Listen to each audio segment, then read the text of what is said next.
കേരള സാങ്കേതിക സർവകലാശാല താൽക്കാലിക VC നിയമനത്തിൽ സ്റ്റേ വേണമെന്ന സർക്കാർ ആവശ്യം തള്ളി ഹൈക്കോടതി. VC ഇല്ലാത്ത അവസ്ഥ അംഗീകരിക്കാനാകില്ലെന്ന് കോടതി പറഞ്ഞു. നിയമനം ചോദ്യം ചെയ്തുള്ള സർക്കാരിന്റെ ഹർജിയിൽ VC ശിവപ്രസാദിന് നോട്ടീസ് നൽകി. കൂടുതൽ വിവരങ്ങളുമായി രേഷ്മ ബാബു ചേർന്നുണ്ട്. രേഷ്മ, എന്താണ് ഏറ്റവും പുതിയ വിവരങ്ങൾ?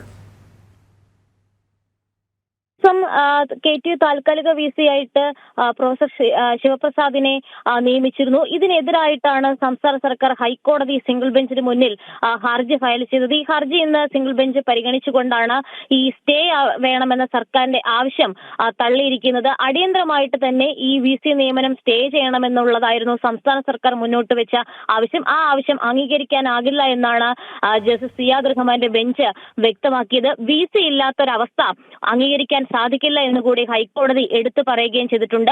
അതോടൊപ്പം തന്നെ ഈ ഹർജിയിൽ നിലവിലെ VC ആയിട്ടുള്ള ശിവപ്രസാദിന് നോട്ടീസ് അയക്കുകയും ചെയ്തിട്ടുണ്ട്. അദ്ദേഹത്തിന്റെ അടക്കം മറുപടി ഇക്കാര്യത്തിൽ ഹൈക്കോടതി തേടിയിട്ടുമുണ്ട്. എന്തായാലും പ്രധാനമായിട്ടും സംസ്ഥാന സർക്കാർ മുൻനിർത്തിയ ഒരു വാദം എന്ന് പറയുന്നത് നേരത്തെ സിസ തോമസിന്റെ കേസിൽ താൽക്കാലിക VC നിയമനത്തിന് സർക്കാരിന്റെ പാനൽ അത് അംഗീകരിക്കണം, അല്ലെങ്കിൽ സർക്കാരിന്റെ പാനൽ കൂടി നോക്കണം എന്നുള്ളതായിരുന്നു. അത് പക്ഷേ ഈ ഒരു കേസിൽ, ഈ ഒരു വിഷയത്തിൽ ഗവർണർ അനുകൂലമായിട്ടോ അല്ലെങ്കിൽ ഗവർണർ അത് പരിഗണിച്ചില്ല എന്നുള്ളതാണ് സംസ്ഥാന സർക്കാർ ഈ ഹർജിയിൽ മുന്നോട്ട് വെച്ച വാദം. പക്ഷേ അത് ഗവർണറുടെ അഭിഭാഷകൻ, അതായത് ചാൻസലർ ആയിട്ടുള്ള ഗവർണറുടെ അഭിഭാഷകൻ ഹൈക്കോടതി അറിയിച്ചത് ഈ കണ്ണൂർ ഗോപിനാഥ് രവീന്ദ്രന്റെ ആ കേസിൽ ആ ഒരു വിഷയത്തിൽ സുപ്രീം കോടതിയുടെ നിർണായകമായിട്ടുള്ള ഉത്തരവുണ്ട്. അതായത് VC നിയമനത്തിന് ചാൻസലർ ആയിട്ടുള്ള ഗവർണർക്ക് തീരുമാനവുമായിട്ട് മുന്നോട്ട് പോകാമെന്നുള്ളത്. അതുകൊണ്ട് തന്നെ അതിന് മുന്നേ വന്നിട്ടുള്ള സിസ തോമസ് കേസിലെ വിധി അതിന് പ്രാധാന്യമില്ല എന്നുള്ളതായിരുന്നു ഹൈക്കോടതിയിൽ